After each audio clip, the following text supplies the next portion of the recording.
về chỉ ở mỗi lúc tối với lúc trưa thôi, con thầy cứ làm việc cả ngày rồi đi buôn đi ngô mọi lúc phải rộng lắm.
Tí lại nắng lên nữa, đây cái tàu lá thì che cái xe một cái chắc hôm nay không nắng mấy mà sáng sớm chứ. Đấy, lại quên Trung Quốc rồi. Nhiều ngon lắm, nhiều thứ đè nén trên cái đầu óc, không biết cái gì vào cái gì cả.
Hôm về bón đạm cách đây được 3-4 hôm mà ngô cũng đã cao thế này rồi, công nhận cũng nhanh thật đấy. Mình thấy vun thế nào được nó hết đắng ngô này, cái nào rộng nhất là mình cứ làm trước để dép đây, chả đi dép vào nữa.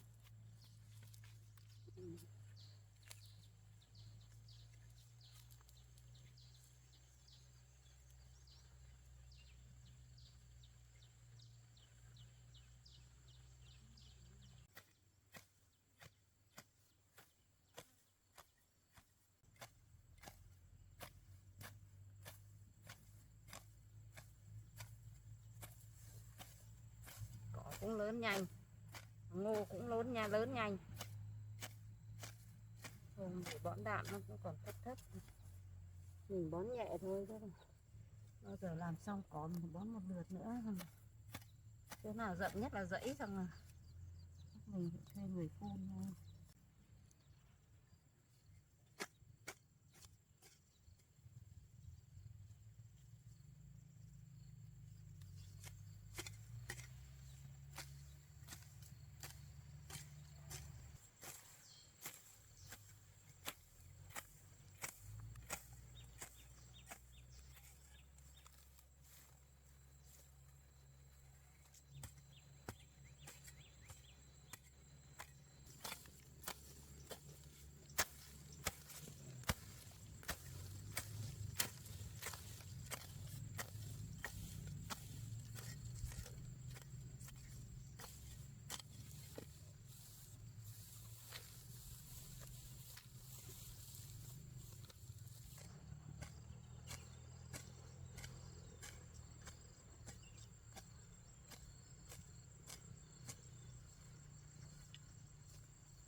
Mình làm theo hàng cho nó dễ.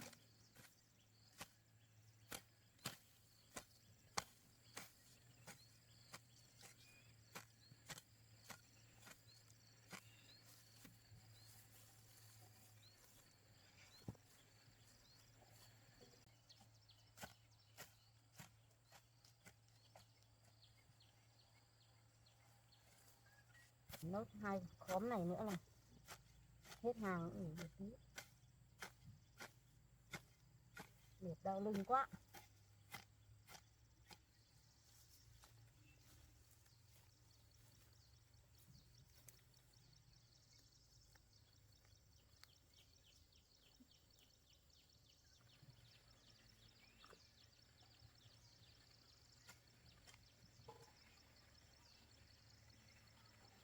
Hàng này ngồi nghỉ một tí.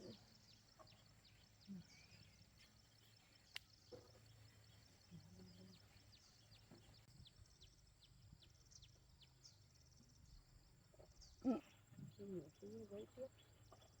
Giấy nữa.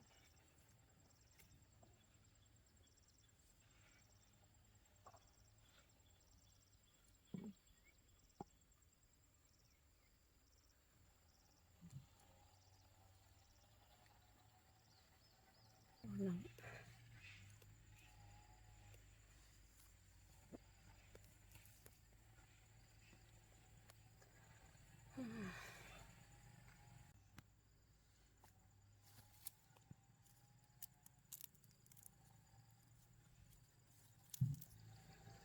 Nhìn vào cái ông chủ đến đòi nợ ấy, mình nhìn vào mình còn thấy sợ. Mà không ngờ con gái mình to gan thế mà đi ở nhà nhau rồi nên nó mới cho nhiều tiền thế. Giờ là về nhà lâu quá không đến mà họ đến đòi nợ. Bây giờ là nó cũng chắc nó cũng nợ nhiều nó mới chạy đi đâu đi. Hay là nó đi với chồng cũ nó chẳng bảo mẹ. Nó sợ họ đến hay sao mà nó mới đi không cho ai biết như thế. Chán thật con cái. Giờ một đống nợ còn cao hơn đầu người. Bây giờ mẹ biết tìm đâu được số tiền đó để trả họ. Ví dụ như mấy triệu ấy thì mình ở chợ búa rồi là bán này nọ gom góp vào thì mấy triệu thì mình không lo. 4-5 triệu chẳng hạn, chục triệu thì mình vẫn trang trải được. Mà bây giờ phải đến là tiền thì không biết nó vay làm cái gì nhiều thế. Hay là nó vay đi cho cái thằng chồng trước đây cùng nhau đầu tư vào công ty. Xong là thằng kia thua lỗ chúng nó mới bỏ nhau hay như thế nào. Bây giờ bao nhiêu nợ là chồng chất vào đầu mẹ. Mình cứ tưởng là già rồi thì bây giờ mình cũng cố có cái cơ ngơi như thế mà giờ mình cũng được sống thảnh thơi. Còn những ngày mình thích làm thì làm, không làm thì mình cũng có tiền thuê lấy cây ngắn nuôi cây dài. Mà không ngờ đâu bây giờ mình lại như thế này. Đúng là thẳng, chết không chết được. Sống thì cũng không biết làm thế nào được. Bây giờ mình chẳng còn cái gì. Vàng trước đây làm nhà mình cũng bán, tích góp từ cái lúc nuôi con đi học xong bắt đầu không phải nuôi nữa thì mình cũng tích góp được một chút. Thế bây giờ không còn một cái gì nữa. Chẳng nhẽ mình lại bán 2 mảnh đất đấy đi à?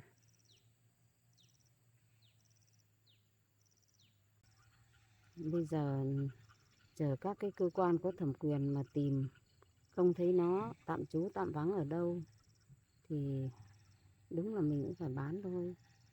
2 mảnh đất đấy thì nó mảnh hơn 20 mét mặt đường, để cho con trai một mảnh, con gái một mảnh.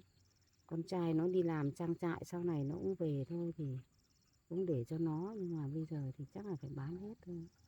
Mình cũng không phải là ngu để mình không được vay mà mình giả. Bây giờ không trả cho người ta cũng không được. Bây giờ bằng chứng nó rành đấy, chữ ký của nó rồi là còn cả căn cước của nó đã photo gắn vào đấy rồi, người ta đóng dấu đỏ vào đấy rồi, công chứng ở đấy người ta mới cho vay. Thì bây giờ mình con chứng cứ rành đấy mình không thể nào chối được.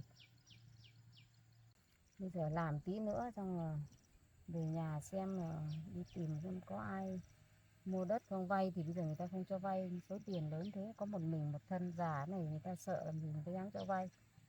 xong rồi bán đi để trả cho ông chủ đấy. Ông ấy đến lần 1 lần 2 rồi, nó để người già rồi thì nó còn cho khất thế. Thôi mình dậy mình làm lúc nữa, xong mình về để lo những khoản kia, không thì hôm nào anh chủ ơi đòi nợ ông lại xuống, mình không biết nói thế nào được, ít ra không được đủ cũng phải cho nó giảm nữa. Người lớn với nhau mình không thể là phất lần phất cửa được.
Làm việc thì làm thôi, nhưng mà lúc nào cũng canh cánh nghĩ đến đống nợ trên đầu.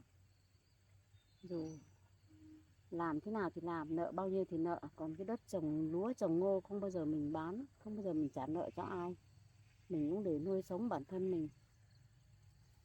Còn những cái đất để dành cho con ấy thì bây giờ con lấy nợ về cho mình thì mình bán cho đấy để trả nợ, xong chúng nó cũng mất phần chứ.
Cái gốc này mình không nhặt ra thì bón phân vào nó cũng hút hết.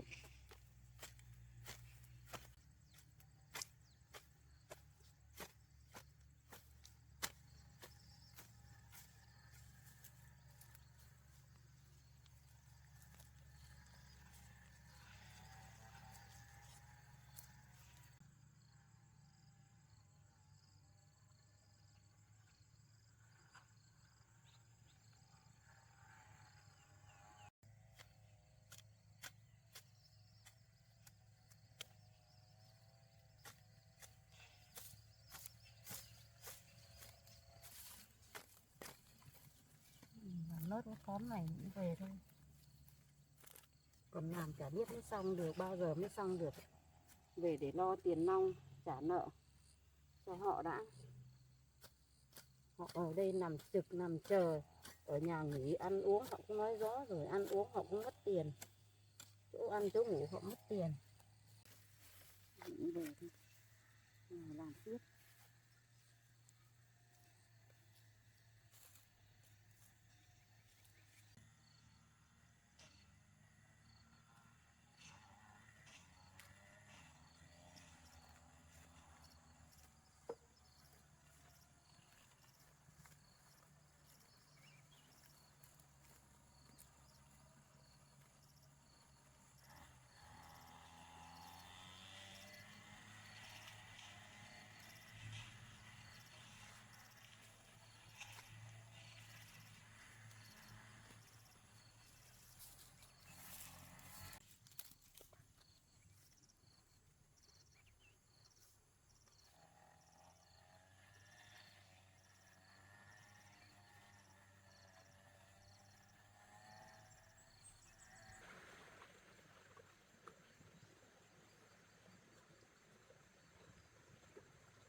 Xe ngoài này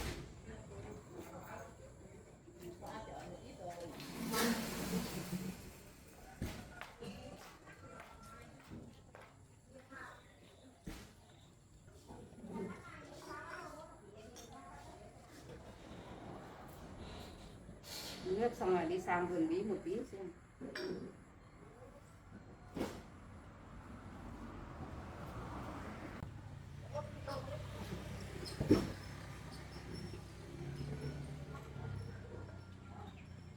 Không mang nước đi sang nước.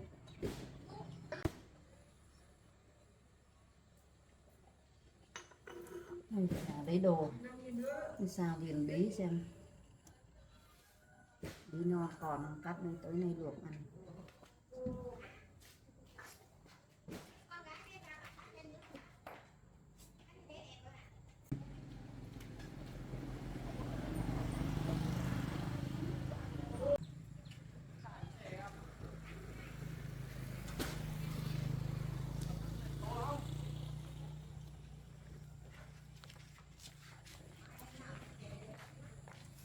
Chắc chắc mình đi bộ thôi, không đi xe nữa, ở gần đây.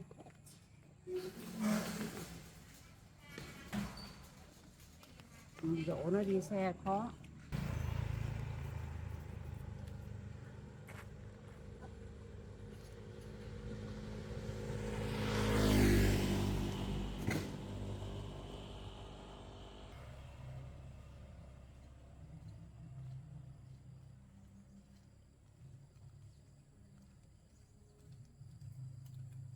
Nhìn lên chỗ cầu này nhớ hôm đấy mình nó lăn ngã lộn xuống chỗ này, may còn cháu hối nhìn thấy đưa về.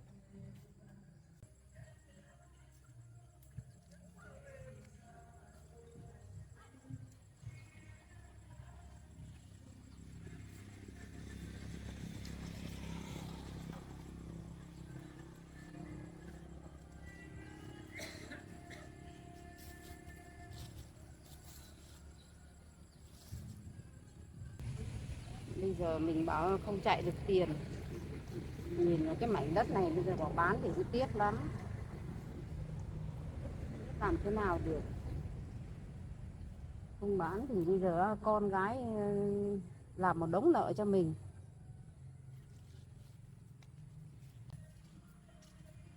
Nọ giấy cái cỏ này nắng ngã lăn ngã lộn, nó chết, cỏ khác thì chết hết rồi nhưng mà cái rau má không thể chết được. Không biết là còn cái bí non nào không, cắt lên cái quả bí non về tối nay luộc ăn thôi.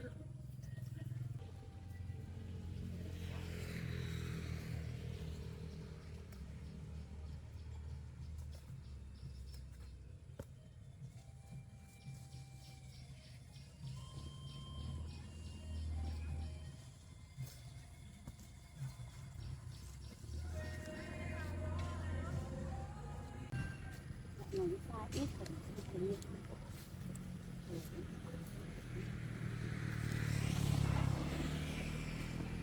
Cái nào có cái con mình cắt hết rồi. Cỡ lạnh sắp thối rồi.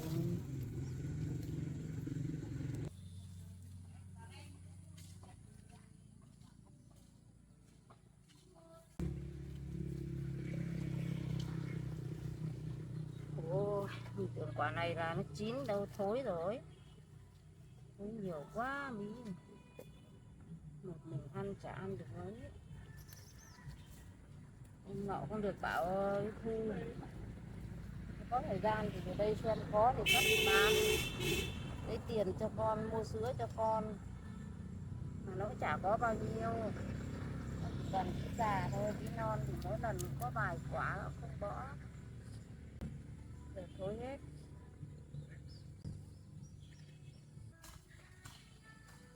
Có miếng đất ngon nhở thế này thì bán đi thì tiếc lắm. Thứ nhất là mình cũng làm vườn để trồng rau, xong là cũng có thu nhập vừa được ăn nữa, mà bây giờ bán đi chả hết à, cụt tay à. Bây giờ không còn cách gì khác, chắc cũng vẫn phải bán thôi. Tí đi tìm cái anh kia xem, nhà anh ấy giàu, anh hay mua đất để anh bán lại lấy lãi. Này mua xong được 3 năm sau, 2-3 năm sau bán thì bao nhiêu tiền. Chứ không đi hỏi xem nó còn mua không. Nhà đấy nó nhiều tiền lắm, xe to có, xe bé có, chắc nó mua đấy. Chỉ có mình khắc tiếc thôi. Thôi bây giờ mình cũng về, thôi về xong rồi đi tìm. Không họ lấy không thì mình bán cho họ.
giờ chắc mình cứ liều đi xuống dưới kia có cái anh hay có tiền mua đất xem anh ấy có mua không thì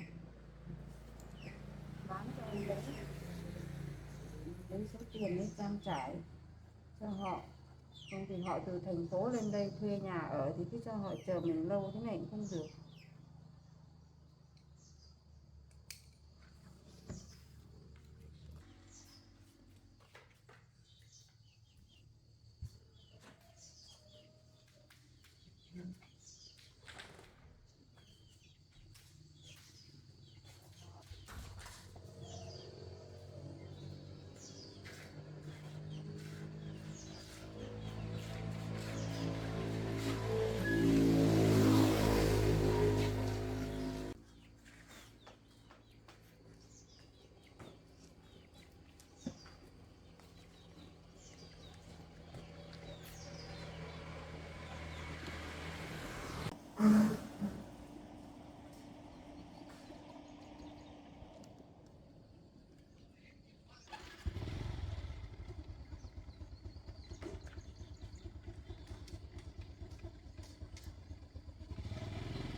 Xe cháu này nó 2 xe ở nhà hết thì chắc nó ở nhà mình thử vào xem.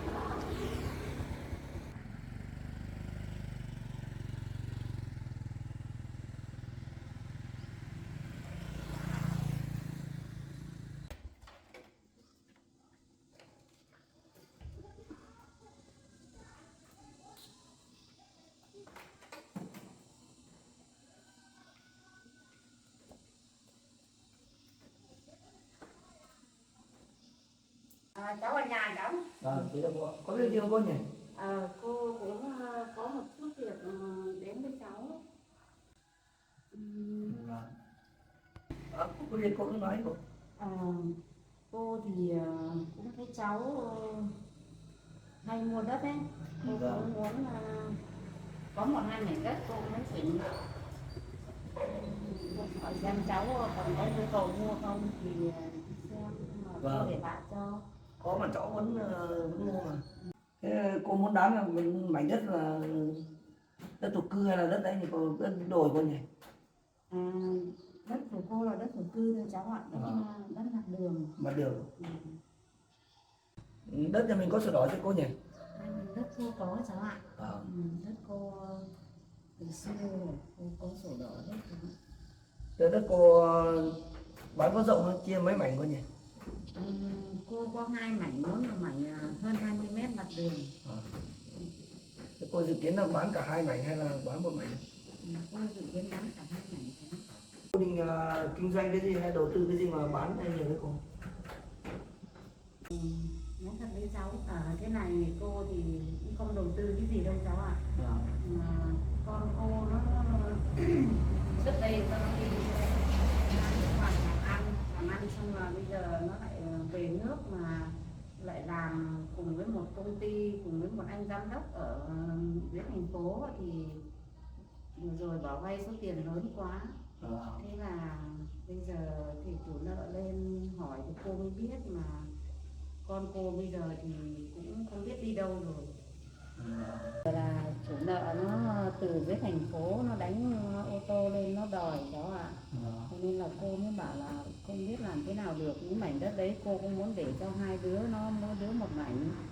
Bây giờ tôi phải bán thì mỗi cái đất đấy là tài sản cố định của cô thôi. Bây giờ cô cũng không biết làm thế nào được, cháu đi xem nếu mà cháu có thể mua được thì cháu mua hộ cô, để cô lấy số tiền cô trả nợ thôi. Vâng. Thế cô có thể đưa cháu đi xem được không? À được, nó học cũng ở ngay mặt đường thôi cháu ạ. Vâng, thế cô đưa cháu đi xem một chút nhé. Thế là cháu với cô đi xem. Vâng.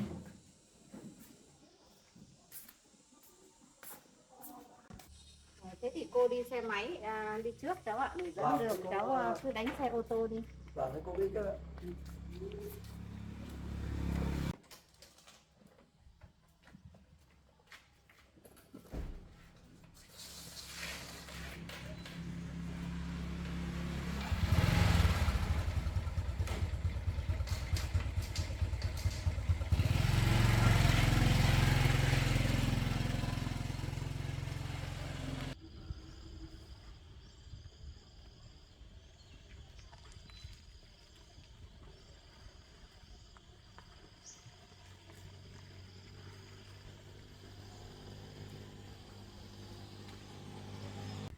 Đây rồi cháu ạ.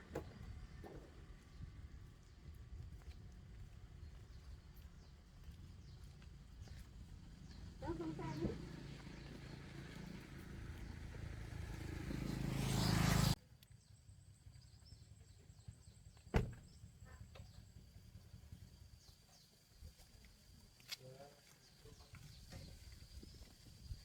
Cô chỉ cho.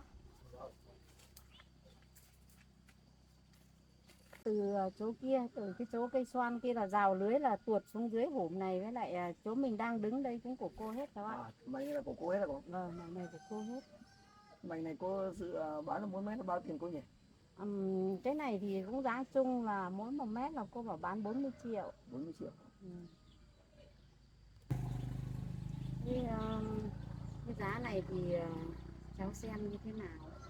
Cô ạ, cháu không muốn lấy đây nhưng mà cái giá này hơi cao cô ạ. Cháu xem mà mảnh đất của cô nó hơi ngắn cô ạ. Và cháu không trả được mức giá là 40 triệu đâu. Cô xem có bớt được không? Cái này là ở đoạn dưới này thì tha hồ mai mình xây cái kè lên là đổ đất, hoặc là mình làm một tầng dưới gầm nữa là tha hồ là chăn nuôi ở dưới, ở trên mình làm nhà được mà cháu, nó cũng không ngắn đâu. Nhà cháu có được ạ, đấy cháu mua gọi là để kinh doanh thôi, cho nên là cái giá cả thì cháu cũng không trả được mức như thế. Để trong cô xem xét nào có bớt được cho cháu được không? Nó căng thì cô cũng bây giờ bớt đi thì cô trả được bao nhiêu.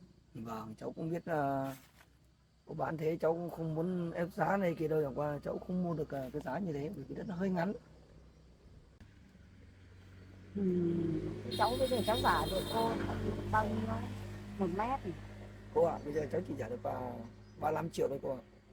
5 triệu thôi à? Vâng, nếu, Ít quá nhỉ. vâng, nếu cô không bán được cái giá đấy thì cô cứ về xem xét, có gì thì cô đi cho cháu nhé. Thế thì cô còn một mảnh cũng ở mặt đường. Vâng, có ở gần đây không cô? Có ở gần đây thôi thì cháu Vâng, đi xem mảnh kia. Cháu mua vâng, được không thì kể cả cháu mua được một mảnh cũng được. vâng, vâng. Thế cô cháu mình đi xem một ngành kia nhỉ? Thế mình đi xem cô nhỉ?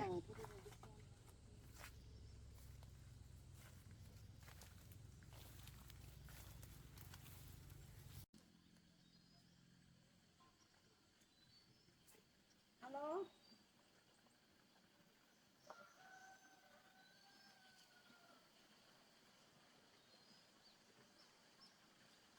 Nhầm máy rồi nhá.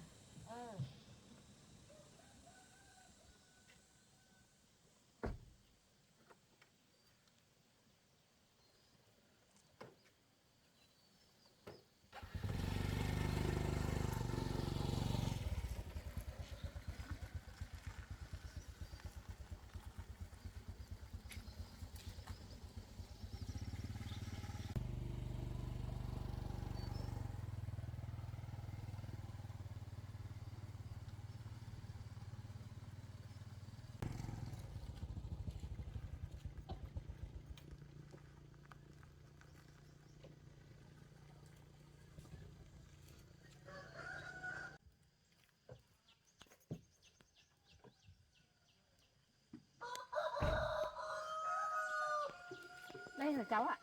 Mày của mình ở đây có. Này đây, cháu cũng đang làm tầng nữa. Bình rộng được bao nhiêu mét cô nhỉ? Mảnh này rộng được 25 mét đó ạ. Vâng, mình có chiều sâu không cô?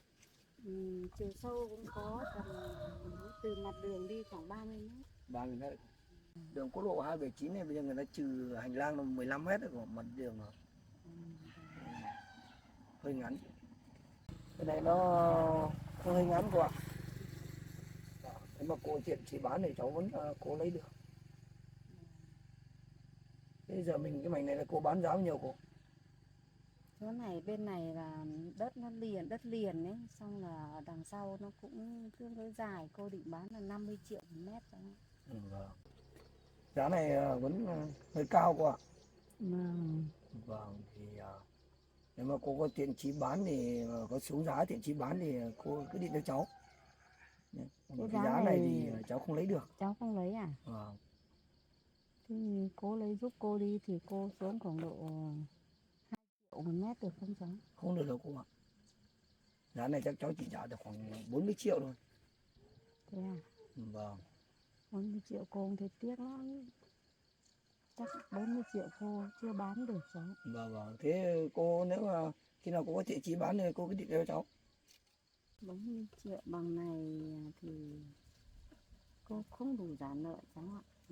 Còn nhiều quá giả sử mà 40 triệu bên này, 35 triệu bên kia thì cô tính là nó gần hết lại, gần đủ ấy, thì cô cũng bán được, nhưng mà nó còn thiếu nhiều thì chắc cô chưa bán được.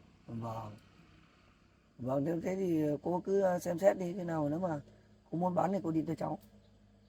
Cái giá cô đưa ra thì nó hơi cao, cháu cũng chỉ lấy về để kỷ niệm với người ta thôi. Nhưng mà cháu ở thì là giá nó hơi cao. Ở đất ở thì cháu có rồi, mà gia đình cháu có điều kiện này thì cô cũng nợ nần nhiều, hay là cháu giúp cô đi. Nó không có chiều sâu, nếu có chiều sâu thì khả năng này cháu vẫn giúp cô được. Không có chiều sâu quá. Và có dịp cô thông cảm. Nếu mà cô bán khoảng độ 40 triệu thì nhà cháu thì cháu có tiền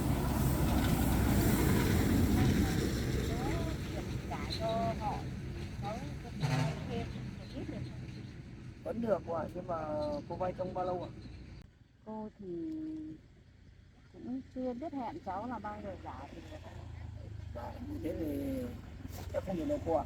Vì tiền của cháu để làm ăn đấy, không để đâu được.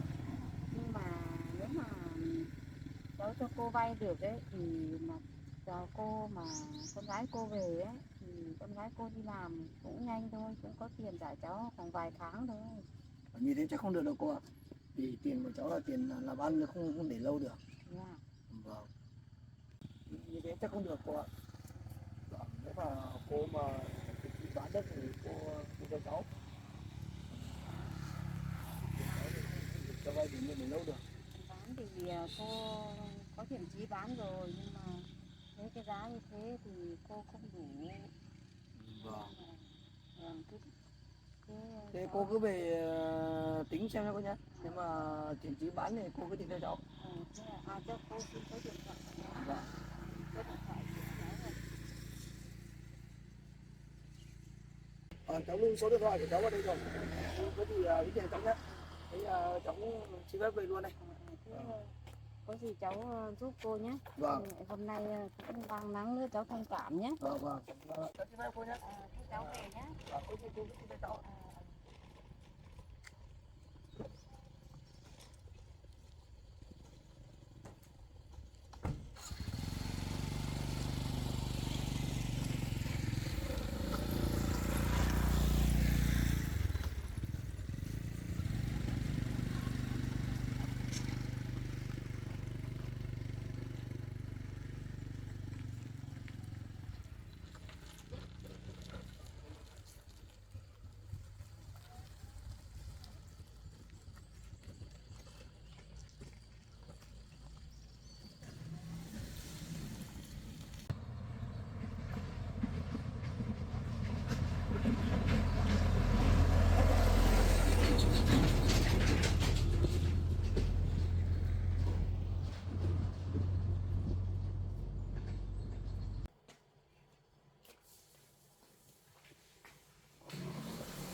biết nuôi nó lớn mà không ra gì như thế này thì lúc với bố nó bỏ nhau thì mình cho nó đi theo bố nó đưa đi nuôi, bây giờ mình chả phải gánh nợ. Mình cũng ghét cái ông này, xong rồi mình cũng chả lấy số điện thoại, cũng chả biết nhà ở đâu. Bây giờ mới xảy ra nợ nần này, không biết là ông nhà ông có giàu không, ông có hộ mình trả nợ cho con gái của ông được chút nào không. Theo mấy cái cháu này giả cho cháu này, cháu giả cho như thế thì cũng không đủ đâu, còn thiếu nhiều lắm. Mà giả sử bố nó có thì bảo bố nó hộ cho một ít. Người ta cũng có gia đình riêng rồi, bao nhiêu cũng chỉ mình phát gánh hết. Không có biết nhà ông ở đâu đâu, chẳng qua thời gian này ông biết nhà mình ở đây, biết mình ốm đau ông mới đến liên tục. Bà vợ mình đã không ưng rồi, bà vợ phải đến đây lại chửi với mình càng ghét nữa. Bây giờ mà cứ nghĩ quanh nghĩ quẩn, suy nghĩ nhiều cũng chả giải quyết được gì, chẳng nghĩ nữa. Bây giờ cứ nghỉ ngơi cho nó thanh thản, sống ngày nào cho nó thanh thản ngày đấy, suốt ngày toàn bị chuyện con cái. Người ta đẻ con ra được nhờ, mình đẻ con ra toàn là lấy tội vào thân cho mình. Không thèm nghĩ nữa, nghỉ ngơi, ăn thôi, nghĩ về cả thiết bị ăn.